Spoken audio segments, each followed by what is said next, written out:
আপনারা সবাই অবগত আছেন যে গত 7ই জানুয়ারি 2026 তারিখ আনুমানিক রাত 8:30 দিকে রাজধানীর পশ্চিম তেজতুরি পাড়াস্থ হোটেল সুপারস্টারের পাশের গলিতে অজ্ঞাতনামা দুর্বৃত্ত কর্তৃক বাংলাদেশ জাতীয়তাবাদী স্বেচ্ছাসেবক দলের ঢাকা মহানগর উত্তরের সাধারণ সম্পাদক মোহাম্মদ আজিজুর রহমান ওরফে মোসাব্বির ও সুফিয়ান মাসুদকে হত্যার উদ্দেশ্যে গুলি করে।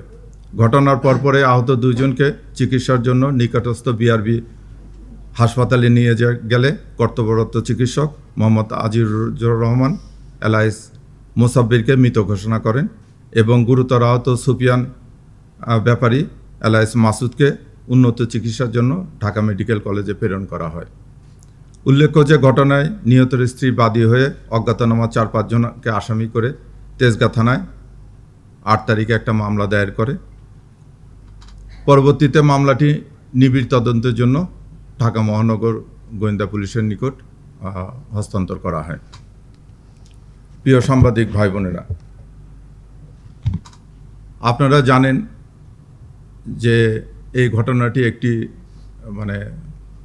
আলোড়ন সৃষ্টিকারী ঘটনা ছিল এবং ঘটনার অব্যাহতি পরে আমরা ছায়া তদন্ত করার জন্য ডিবির বেশ কয়েকটি টিম আসামিদের শনাক্ত করা, যেহেতু এটা অজ্ঞাতনামা আসামি ছিল, আসামিদেরকে ওইভাবে কেউ আইডেন্টিফাই করা যাচ্ছিল না, তা আসামিদেরকে শনাক্ত, গ্রেপ্তার এবং হত্যার মোটিভ উদ্দেশ্যের কাজ শুরু করে।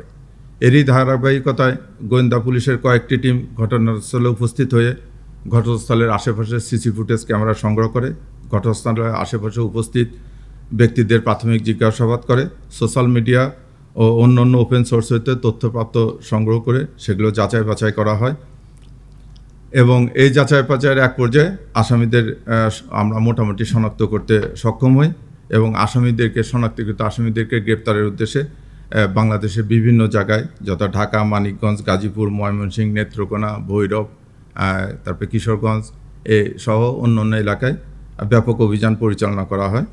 এই অভিযান পরিচালনা করে এই হত্যার সাথে সংশ্লিষ্ট 2 জন শুটারের একজন জিনাত পিতা আব্দুর রশিদ, তাকে গ্রেপ্তার করা হয়। ঘটনার মূল সমন্বয়কারী মোহাম্মদ বিল্লাল হোসেন পিতা শহীদুল্লাহ, তাকে গ্রেপ্তার করা হয়। পাশাপাশি শহীদুল্লাহর ভাই আব্দুল কাদির, যে ঘটনার পরবর্তীতে আসামিদেরকে পলায়নে সহায়তা করা, আসামিদের মোবাইল পরিবর্তন করা সহ অন্যান্য কাজে সহযোগিতা করে, তাকে গ্রেপ্তার করা হয়। এবং ঘটনার আগে এই ঘটনা যে সংগঠিত করবে এ ব্যাপারে অপরাধীরা একটা রেকি করেছিল। এই রেকিতে সহায়তা করার জন্য মোহাম্মদ রিয়াজ নামে একজনকে আমরা গ্রেপ্তার করি।